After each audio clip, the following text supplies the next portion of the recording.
Gente, então, eu e Fátima estamos chegando de viagem e uma das coisas que a gente sempre gosta de fazer quando viaja é comprar presentinho, lembrancinha, bobaginha para os nossos netinhos. Então a gente compra lá algumas coisinhas, uma camisa, uma meia, às vezes um tênis, um brinquedinho e ok, a gente traz e aí eu e Fátima divergimos numa questão, que é o seguinte, eu gosto de dar um presente de cada vez, entendeu? É assim, o netinho vai lá em casa, aí eu dou um presente. Aí, quando ele vai ganhar o segundo? Quando ele voltar. Então, se ele voltar semana que vem, ele ganha um outro presente. E quando voltar daqui a 2 semanas, ele ganha o seu terceiro presente. E assim, gradativamente. Fátima gosta de pegar tudo e dar para eles. Então ela vibra quando ela pode dar assim muito presente ao mesmo tempo.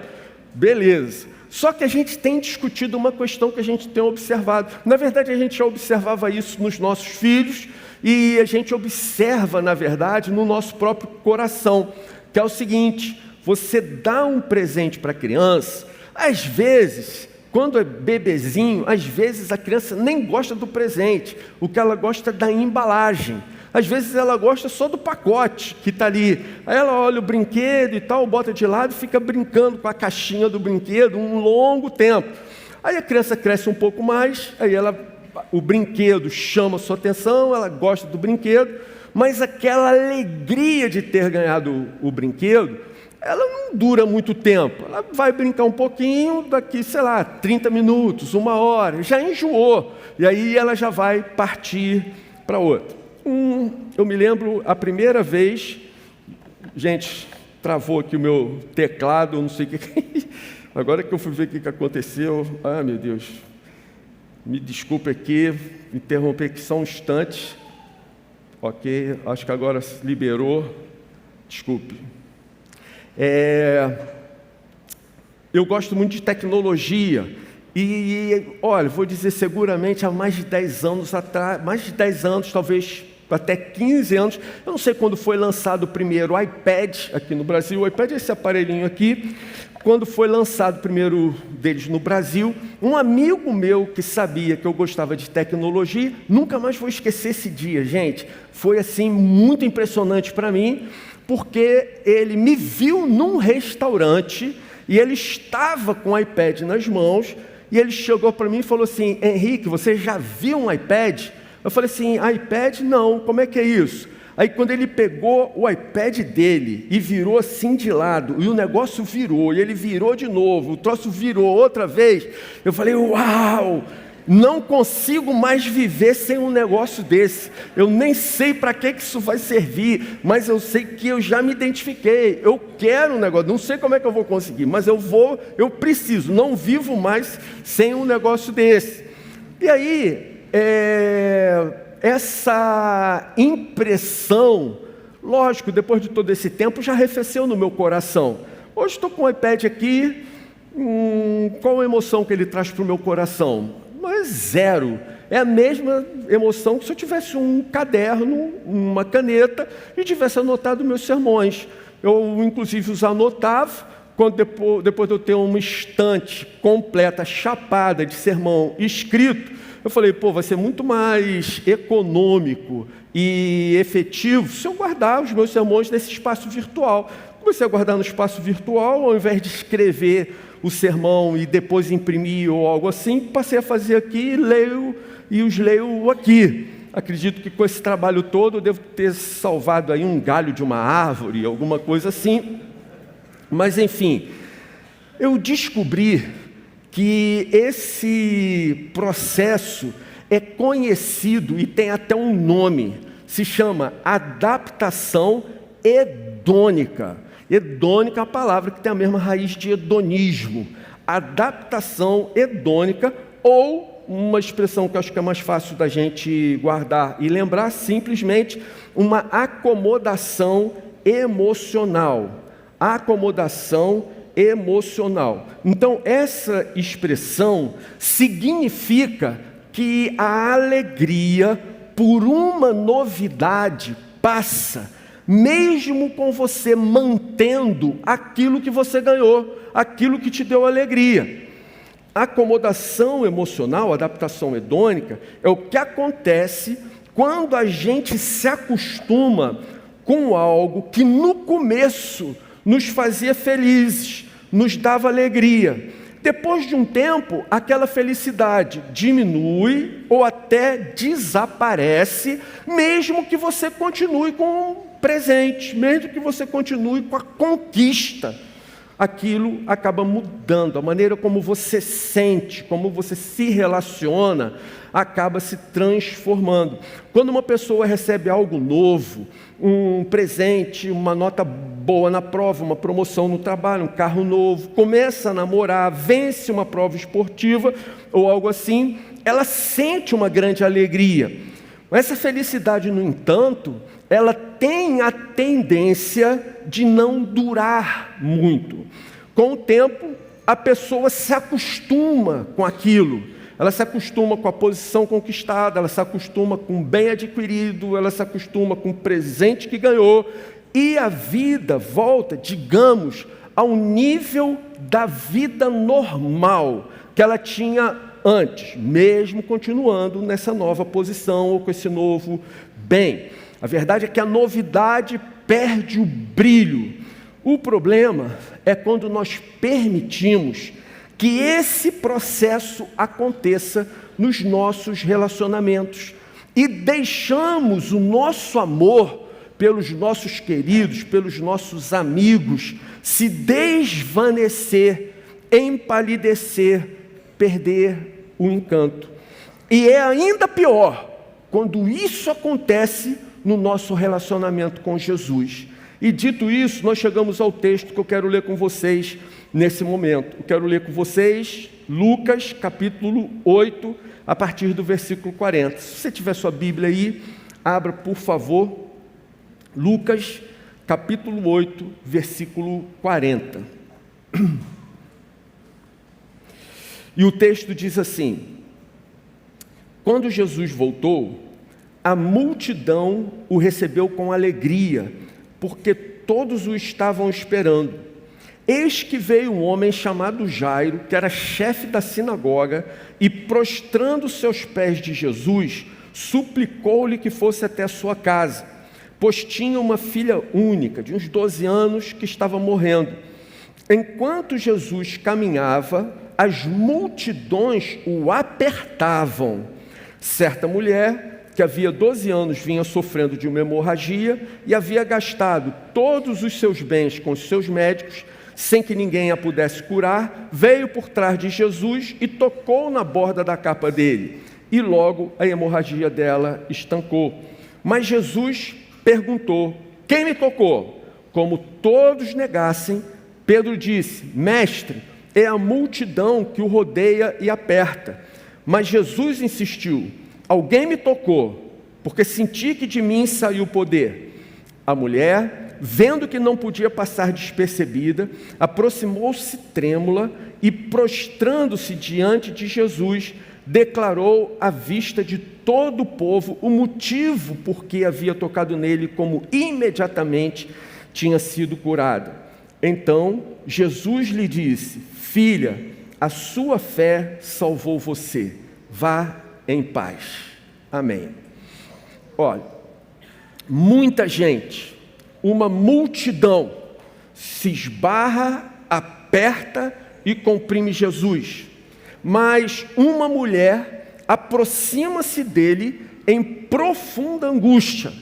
Ela havia sofrido de hemorragia ao longo de 12 anos. Marcos, quando relata o mesmo fato, acrescenta a informação de que ela havia padecido muito. Ela tinha sofrido muito. Lucas, que também era médico, afirma que ela, versículo 43, havia gastado todos os seus bens com os médicos, sem que ninguém a pudesse curar. Para piorar essa situação, a lei de Moisés, que era a lei vigente ali, quando esse fato ocorreu, a lei de Moisés definia casos como esse da seguinte forma: Levítico 15, a partir do 25.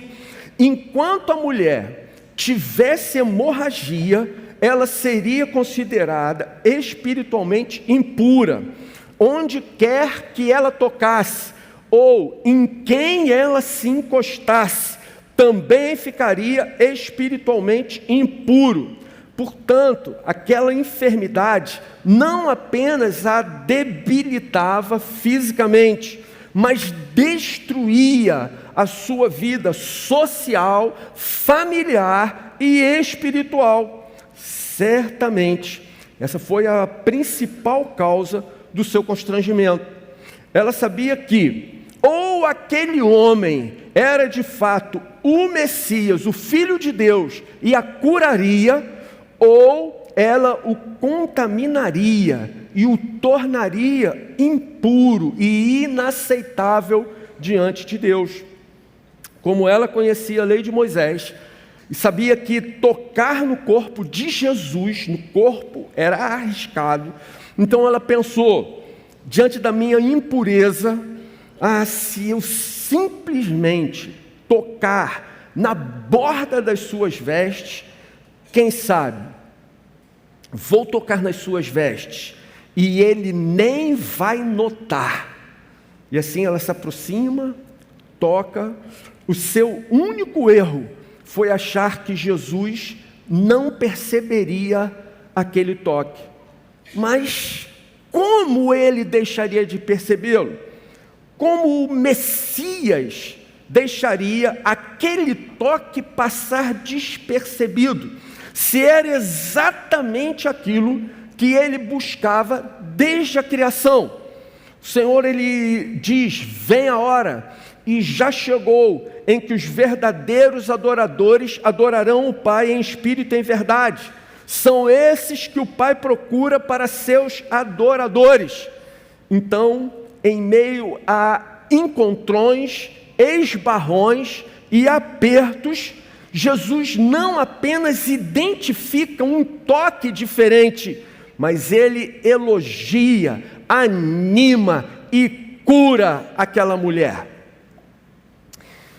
Gente, nesse exato momento, com certeza, se a gente pegar desde o Polo Sul até o Polo Norte, nessa reta, vamos dizer, dessa zona de horário que nós vivemos, com certeza, ao longo de todos esses países, que nesse momento aí é por volta de 20 horas da noite, hoje, nessa hora, a gente pode afirmar com certeza que há milhões de pessoas reunidas em templos cristãos, prestando culto.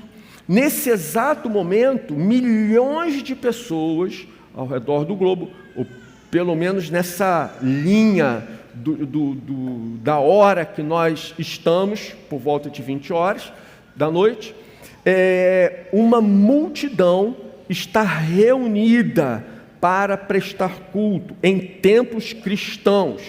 Nesse exato momento, você pode ter certeza que algumas estão cantando, outras dançando, umas ouvindo, algumas pulando, outras caindo e outras falando, mas nem todas. E talvez possamos até mesmo afirmar que apenas uma minoria voltará logo mais para as suas casas, para os seus lares, tendo recebido esse fluxo regenerador e renovador do Espírito Santo de Deus.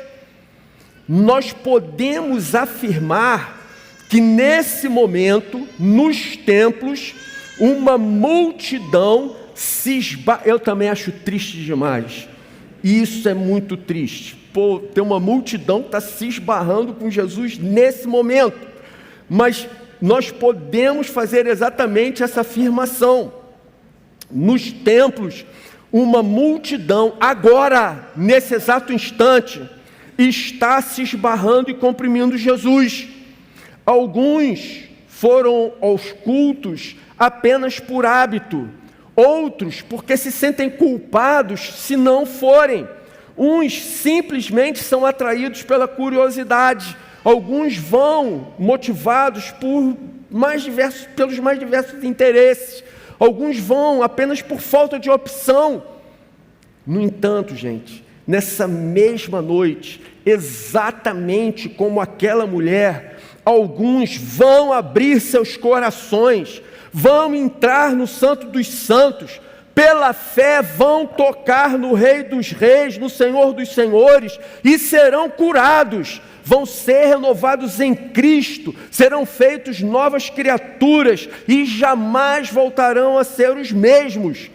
Não tenho dúvida disso. Diante disso, gente querida, vamos a considerações e aplicações. Em primeiro lugar, volto ao versículo 45 que diz: mas Jesus perguntou: quem me tocou? Como todos negassem, Pedro disse: mestre, é a multidão que o rodeia e aperta. Mas Jesus insistiu: alguém me tocou, porque senti que de mim saiu o poder. Primeiro lugar, primeira aplicação, primeira lição, primeira coisa que Deus quer chamar a nossa atenção aqui, gente, é que nós precisamos reacender em nós a capacidade de nos deslumbrar com a presença de Jesus. Nós precisamos reacender em nós essa capacidade de nos deslumbrar com a presença de Jesus. Observe o seguinte: ali não era apenas a mera multidão, mas os discípulos também faziam parte daquele grupo. Os discípulos estavam lá, se esbarrando, apertando e comprimindo Jesus. Ora, quem falou? É Pedro. Pedro disse: mestre, é a multidão. Ora, então Pedro estava ali, Pedro fazia parte daquele grupo. Esse é um grande problema. Quando a adaptação emocional, da qual nós falamos no início dessa mensagem, age em nosso relacionamento com Jesus. Assim como acontece com presentes que ganhamos ou conquistas que obtemos, no relacionamento com Deus, muitas vezes experimentamos momentos de intensa alegria, paixão mesmo, em especial na conversão, depois de um retiro, após uma resposta clara e poderosa de alguma oração que nós tenhamos feito, quando vivenciamos um milagre, nossos corações se alegram, nossos corações exultam. Só que, com o tempo, nós corremos o risco de nos acostumarmos com o nosso relacionamento com Jesus. A novidade e o fervor que até então, ou antes, aqueciam o nosso coração, podem começar a esfriar.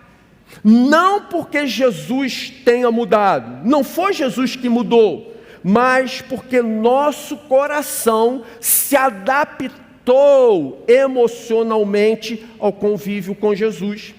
É exatamente isso que o Senhor adverte à igreja de Éfeso em Apocalipse 2:4. Tenho, porém, contra você que abandonou o seu primeiro amor. Essa é exatamente a descrição desse processo. Começamos e muitas vezes recomeçamos apaixonados, maravilhados, mas nos descuidamos, nos acostumamos e esfriamos em nosso amor por Jesus. Gente, quando nos convertemos a Cristo, acabei de me converter, eu passo por um período relativamente delicado, em que eu me encontro relativamente fragilizado. Logo que, desse período que vem logo após a nossa conversão, nesse período, nós passamos por perigos inerentes à nossa imaturidade espiritual. quando eu me converti, eu não sabia qual a diferença de batista e budista. Sonhava igual, parecia ser pelo menos parecido. Não sabia a diferença de oração e reza, ou santidade e legalismo. Não tinha a menor ideia de como identificar uma mensagem que fosse baseada na Escritura Sagrada e um discurso de autoajuda. Eu não sabia identificar, então eu estava exposto a esse tipo de coisa. No entanto, nesse momento após a conversão, nós estamos apaixonados por Jesus. Então, nosso coração está inflamado, está queimando de amor pelo Senhor. E é nesse momento que nós não paramos de falar do seu amor, devoramos a sua palavra, não faltamos a nenhuma reunião, nem um culto, queremos tudo que o Senhor tem e sabemos que Ele é uma fonte inesgotável. No entanto, quando já estamos há mais tempo no caminho, um outro perigo, talvez um risco ainda maior, passa a rondar nossos corações: a indiferença com a sublimidade de Cristo, a indiferença diante da sua grandeza. O grande perigo é nós nos acostumarmos a andar com Jesus, e porque nos acostumamos, nós deixamos de nos maravilhar com a sua graça, não ficamos mais extasiados pela sua bondade, deixamos de nos deslumbrar por tão grande salvação, não nos fascinamos mais pelo seu amor, não nos surpreendemos mais por suas maravilhas, sua misericórdia, sua bondade, sua graça e até mesmo sua atuação sobrenatural em nossas vidas podem se tornar apenas uma monótona rotina. Como isso acontece? Gente, a nossa natureza é naturalmente inclinada para o mal. Nossa natureza, ela é naturalmente inclinada para o mal. É como se nós fôssemos vasilhas cheias de furo. Então, tivemos uma experiência espiritual retumbante, magnífica, impressionante, maravilhosa, extremamente poderosa. Ficamos cheios do Espírito, e essa experiência foi real, verdadeira, aconteceu. Me tornei cheio do Espírito.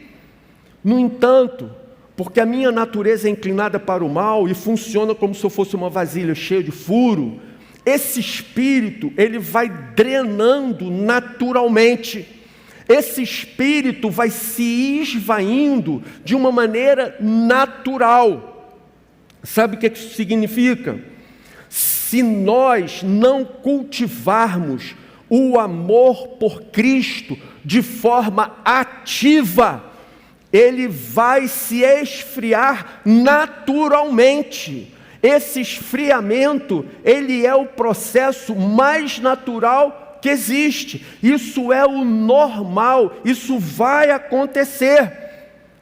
Da mesma maneira que o fogo se apagaria se os sacerdotes não colocassem lenha sob o altar diariamente. Considera um avião em voo.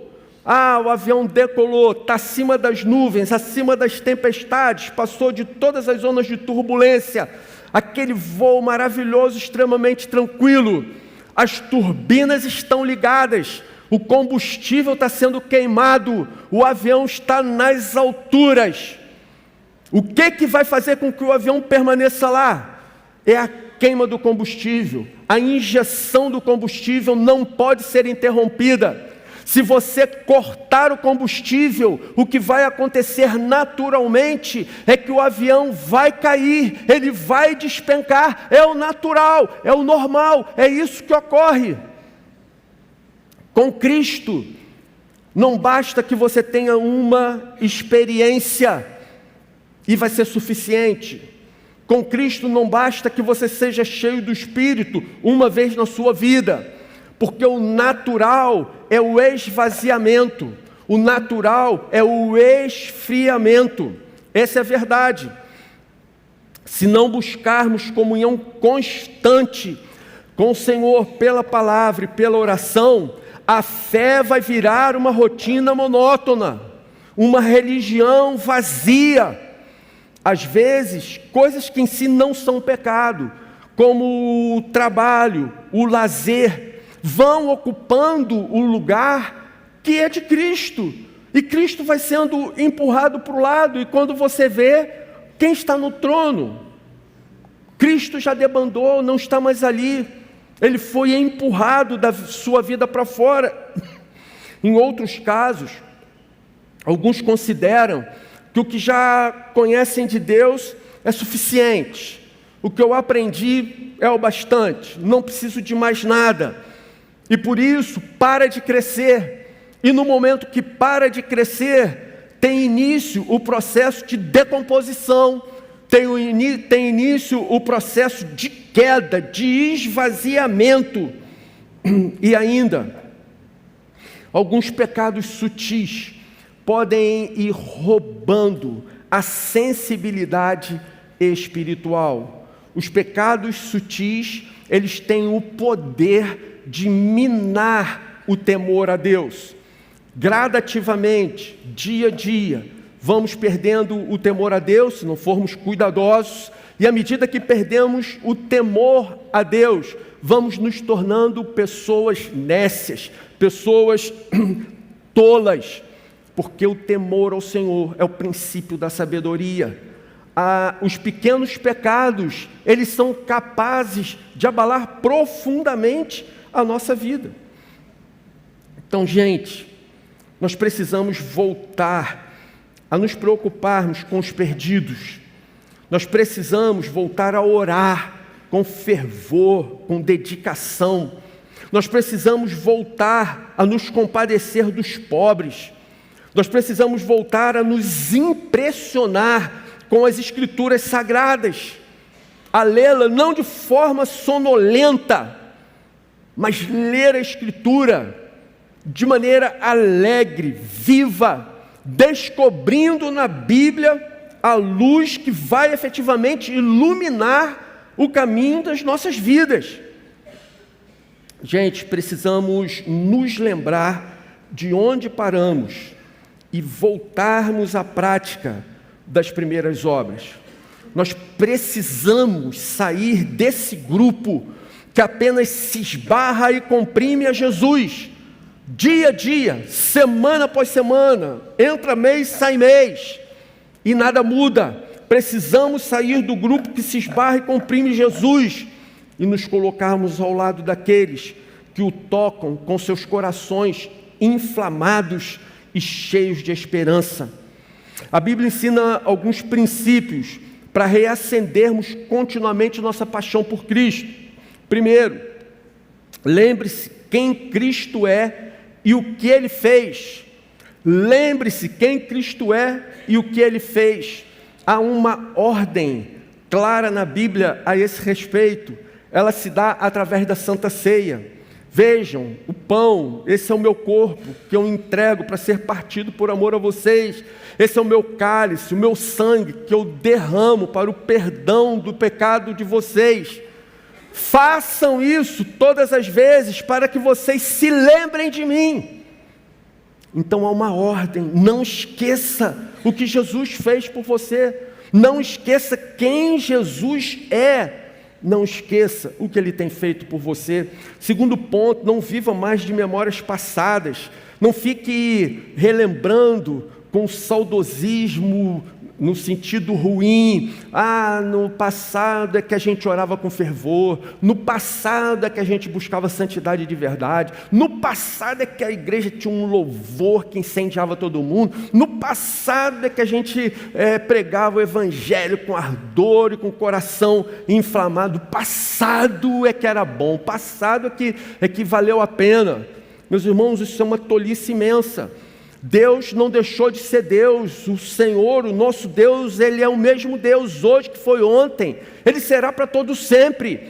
Então, você não precisa ficar vivendo de memórias passadas, mas busque hoje experiências ainda muito mais profundas com Deus do que todas que provavelmente você já teve até hoje, porque isso é possível de acontecer. A sua conversão, minha conversão, foi só o primeiro passo. Deus tem muito mais para fazer, o Senhor tem muito mais a se revelar. Terceiro ponto: mantenha o seu coração grato. Eu tenho certeza que você tem motivos para ser grato a Deus. Talvez você esteja distraído, ainda que a sua vida hoje esteja terrível. Talvez você esteja pensando aí, ele está falando isso porque ele não sabe o que eu estou passando. Pois eu quero falar uma coisa para você. Olha, esse mundo, ele está com os dias contados. Seu sofrimento é só uma questão de tempo. Como disse minha nora, a cura é uma questão de dias. A eternidade é logo ali. A eternidade vai se estabelecer, ela já está muito próxima a nós. E quando esse dia chegar, por causa de Jesus que morreu no nosso lugar, nós estaremos para sempre com o Senhor num lugar onde não haverá mais dor, choro, morte, tudo isso já vai ter passado e nós vamos viver num estado de absoluta plenitude de alegria. Você foi escolhido para estar lá. Então, se você não tinha um motivo de gratidão, está aí um. Por mais que a sua vida esteja devastada, você tem motivo para ser grato a Deus. Em quarto lugar, vive em comunhão com os outros crentes, para que eles exortem você e para que eles encorajem você. Quinto, ao menor sinal de frieza espiritual, sonde o seu coração, arrependa-se e volte imediatamente para a presença de Jesus. Então essa é a primeira aplicação. Precisamos renovar em nós a capacidade de nos deslumbrarmos com a presença de Jesus. Segundo lugar, vou ler mais uma vez o versículo 45. Mas Jesus perguntou, quem me tocou? Como todos negassem, Pedro disse, mestre, é a multidão que rodeia e aperta. Mas Jesus insistiu. Alguém me tocou. Eu senti que de mim saiu o poder. Então o texto diz, a mulher, vendo que não podia passar despercebida, aproximou-se trêmula e, prostrando-se diante de Jesus, declarou à vista de todo o povo o motivo por que havia tocado nele e como imediatamente tinha sido curada. Gente, essa é a segunda aplicação que a gente precisa fazer, pode fazer para a nossa vida. Jesus deseja nos restaurar por completo. Jesus deseja nos restaurar completamente. Não apenas uma área da nossa vida, mas toda a nossa vida. Vou explicar agora. Jesus não insistiu na pergunta para constranger a mulher, óbvio que não. Ele insistiu exatamente para curá-la totalmente. No momento em que ele para e faz com que aquela mulher se manifeste para falar da sua cura na presença de todo o povo, ele abre a oportunidade para que todos fiquem sabendo que a partir daquele momento ela estava livre do seu mal. Era essa a intenção, foi isso que Jesus fez. Jesus insistiu na pergunta para que ali, diante daquela multidão, dos seus familiares, dos seus amigos, vizinhos, de todos aqueles que até então olhavam para ela como a mulher hemorrágica, a mulher impura, a mulher que precisava se afastar, que não tinha direito ao convívio social, que não podia se aproximar do templo, não podia tocar em ninguém porque as pessoas ficariam impuras como ela. Agora ela estava curada definitivamente. Então ela tem a oportunidade de, diante de toda aquela multidão, informar a um só tempo para todos. Ela não era mais a doente, agora ela era saudável, ela era curada. o fluxo que a envergonhava, que impedia o seu convívio social, cessou, foi definitivamente estancado. Ela não precisava mais fugir, ela não precisava mais se esconder, ela não precisava mais disfarçar, ela agora poderia voltar a conviver de uma maneira absolutamente normal, curada com todas aquelas pessoas. A intenção de Jesus foi não apenas curar a sua enfermidade física, mas também curar a sua vida social e a sua vida espiritual. Ela agora não era mais a doente. Gente, sabe o que isso importa para você e para mim? Olha, eu não sei como foi o seu passado, mas eu diria que você provavelmente sofreu um monte de trauma. Sabe por quê? A gente vive num mundo decaído, a gente vive num mundo violento, a gente vive num mundo cheio de pessoas covardes, a gente vive num mundo cheio de pessoas más. Eu duvido que tenha uma única pessoa aqui que tenha passado pela infância, pela adolescência, pela juventude, sem ter tido traumas, e vou dizer traumas sérios, experiências horríveis. Alguns vão levar essas experiências como uma corrente que vai arrastar pela vida inteira. Mas sabe o que acontece quando você se encontra com Jesus? Ele não cura você apenas fisicamente, Ele cura você completamente. Então eu quero dizer para todos vocês hoje, que enfrentam o mesmo tipo de luta, como eu também enfrento, que o nosso passado foi perdoado por Jesus. O nosso passado já foi resolvido por Jesus na cruz. Você não precisa continuar arrastando essa corrente. Você não precisa mais continuar magoado, se sentindo violentado, se sentindo acovardado. Não, Jesus transformou você. Ele fez de você uma nova criatura. Se Jesus quisesse curar apenas a enfermidade física, Ele não precisava ter interrompido sua caminhada, uma vez que Ele estava na direção de curar uma criança que estava na beira da morte. Ele não precisava parar. Se fosse apenas a cura física que o interessava, Ele poderia ter simplesmente, Ele liberou poder, a mulher foi curada, vamos em frente porque não temos tempo a perder.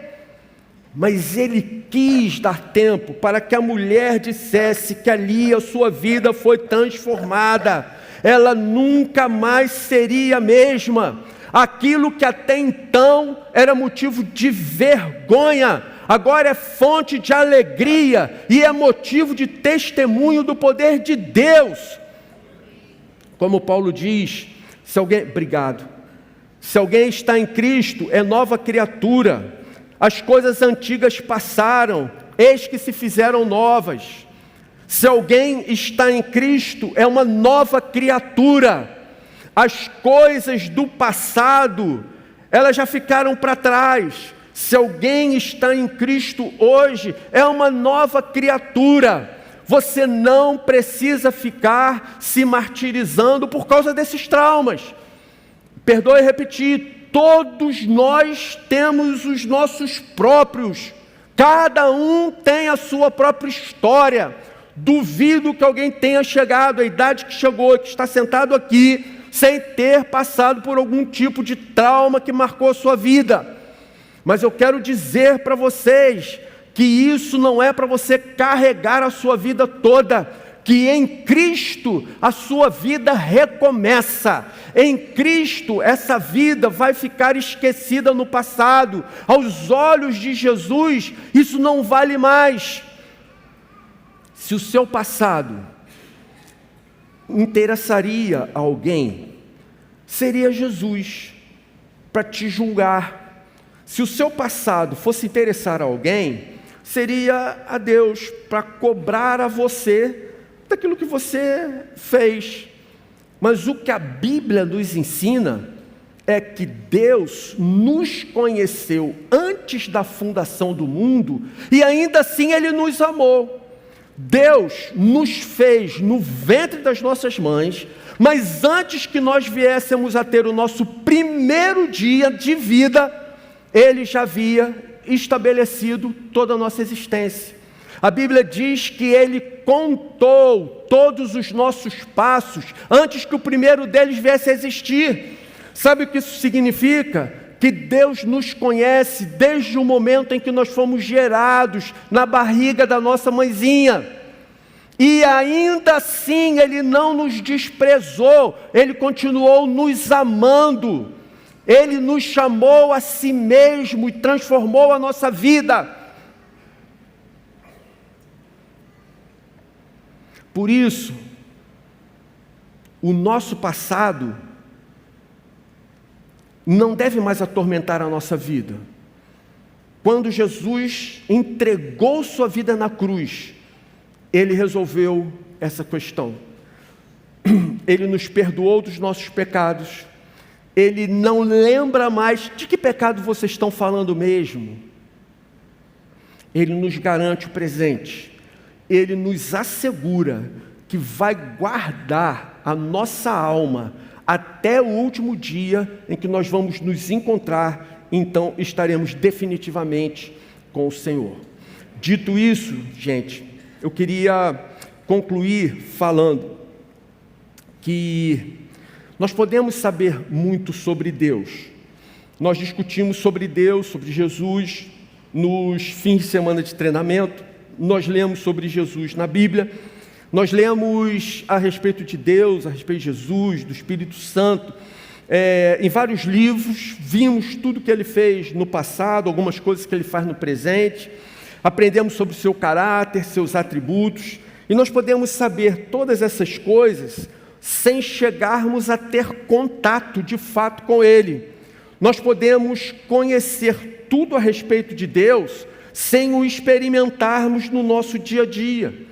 Nós podemos saber muitas coisas complicadas, complexas, quase mistérios a respeito de Deus, sem nos deleitarmos com a sua presença amorosa ao nosso lado.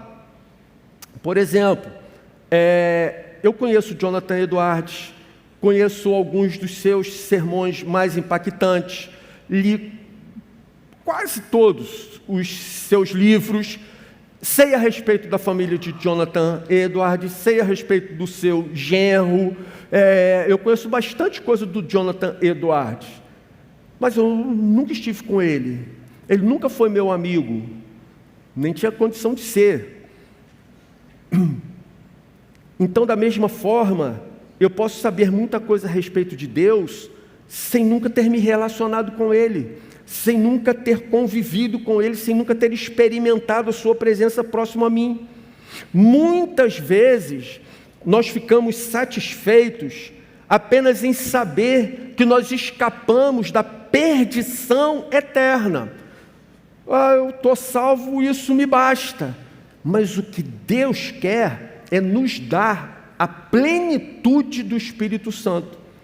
Irmãos, Deus está em busca de gente que não se satisfaça apenas em se esbarrar com Jesus, mas que queira tocá-lo em adoração, que queira experimentar o contato transformador e curador do Espírito Santo de Deus.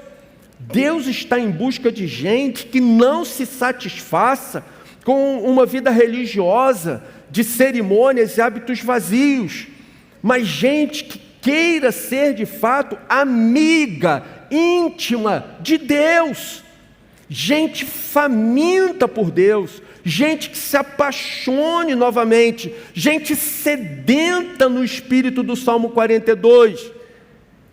Assim como a corça suspira pela corrente das águas, assim por ti, ó Deus, suspira a minha alma.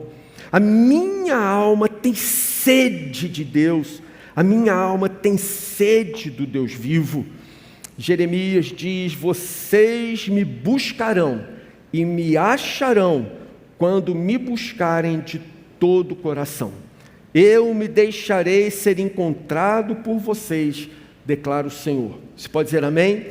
Vamos fazer uma oração?